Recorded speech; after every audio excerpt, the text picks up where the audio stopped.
And of course, the second thing is building rapport. Rapport is about showing genuine interest in a person. That small talk that you make in the interview is very critical. People totally dismiss it and get right into it. A lot of my clients actually had great success just based on building rapport. One of my clients, for example, he was making small talk with the interviewer. They were talking about how he DJs, and it turns out that the interviewer also DJs. And I kid you not, that was one of the reasons he went all the way to the last rounds and got his offer.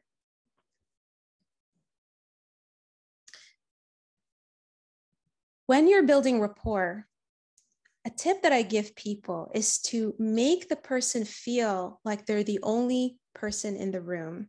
So what does that mean? No texting, make eye contact, and just make them feel heard. Okay, the third point is identifying the bleeding neck problem. What does that mean? Address the pain point and ask yourself the intention behind the question. So sometimes I have clients who ask me, I got this question, I wasn't sure what they meant. I didn't really know how to answer it. So my first question is, well, did you ask them what they meant? No. Well, why didn't you do that? That's okay to do that.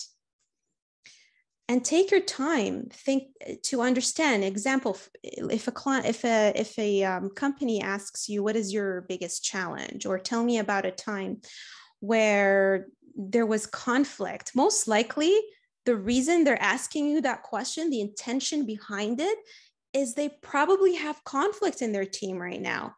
And they want to see if you're able to fit in the situation. How would you actually, is if your style of dealing with that conflict aligns with their style. So always important to understand the intention behind the question.